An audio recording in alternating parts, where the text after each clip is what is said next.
احلى حاجه في اي بيت بجد هي ريحه المخبوزات، خصوصا لو شويه قرص طريه خارجين من الفرن كده سخنين ودايبين. بيسموها في الافران قشطه الافران، وطبعا بيسموها الاسم ده لان قلبها ابيض زي القشطه. طريقتي فيها بسيطه جدا وسهله، وبفضل الله هتنجح معاكم من اول مره. شوفيها وباذن الله تجربيها وان شاء الله تنجح معاكي. بس في الاول نسمي بالله ونصلي على رسول الله عليه افضل الصلاه والسلام، ويلا نبدا في الوصفه على طول. في طبق غويط نزلت بكوبايه من الميه الدافيه، عليها نص كوبايه من السكر الحبيبات، ظرف خميره 10 جرام، ظرف فانيليا، معلقتين كبار من الدقيق من كميه الدقيق اللي هشتغل بيها. يعني انا هعجن كيلو دقيق خدت منه معلقتين. قلبتهم مع بعض كويس وهركنهم عشان اتاكد من مفعول الخميره. كيلو الدقيق ضفت عليه معلقتين من اللبن البودره ونص معلقه من الملح. اللبن البودره هنا اختياري مش اساسي خالص في الوصفه، لو مش عندك ممكن مش تضيفيه. خدت الخميره بعد ما بدات ان هي تنشط بالشكل ده، ضفت عليها كوبايه الا ربع من الزبده او السمنه وربع كوبايه من الزيت. الماده الدهنيه هنا كوبايه، والماده الدهنيه تعتبر لعبتك. ضيفي فيها اللي انت عايزاه، نص زيت نص سمنه، نص زيت نص زبده، براحتك خالص. بعد ما فكيتهم مع بعض بالشكل ده وقلبتهم، نزلت بباقي كيلو الدقيق وهبدا ان انا اعجن. عجينه القرص بتاخد شويه عجن حلوين، وبتاخد كميه سوائل محترمه. بمعنى ان هي اول ما تلم معاكي وتنضف الطبق ما تقوليش ان هي خلاص كده تمام، هتلاقيها مشققه شبه عجينه القراقيش.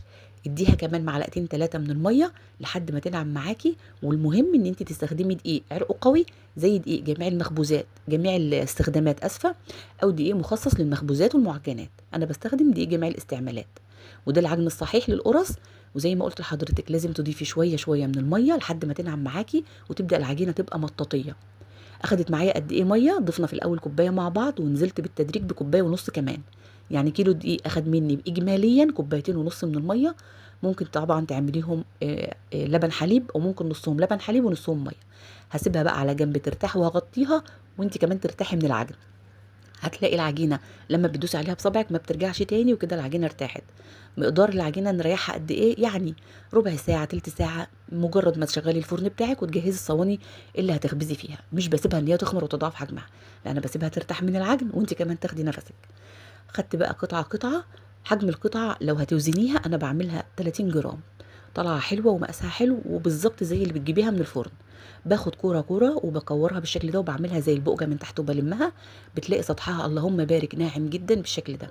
بعد ما بتكوريها بتاخدي اول واحده كورتيها عشان طبعا تكون ارتاحت، واما تضغطي عليها ما تلمش تاني زي وهي ضغطه واحده بس. حاولي ما تضغطيش عليها كتير علشان تديكي شكل البومبي الحلو بعد ما بتطلع من الفرن.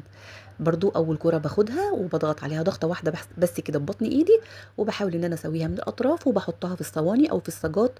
مش مدهونه اي حاجه خالص، القرص الطريه بتبقى فيها ماده دهنيه كفايه. ومش بدهن وشها على فكره خالص.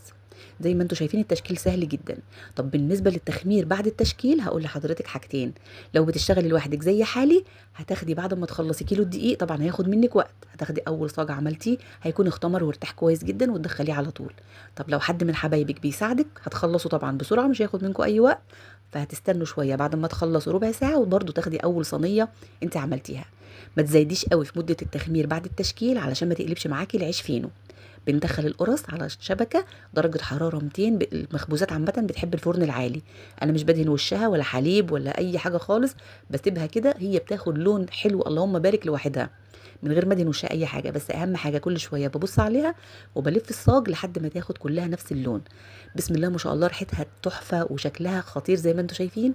وبسيبها في الصواني بعد ما بتبرد لحد ما ترد وتطرى، وبعدين باخد منها كفايتي وبالباقي بحطه في علب في الفريزر بطلع منها وقت ما بحتاج. مفيش غنى عنها في اي بيت، والطريقه النهارده ان شاء الله تعجبكم وسهله وبسيطه، وزي ما انتم شايفين طريه ازاي وقلبها ابيض. وباذن الله تعملوا احلى قرص من ايديكم. هتلاقيني كاتبالك كل المقادير اسفل الفيديو، وان شاء الله تجربيها بطريقتي وتعجبك. ما تنسيش اللايك والشير لكل حبايبك، واشوفك ان شاء الله في فيديوهات تانية في حفظ الله ورعايته.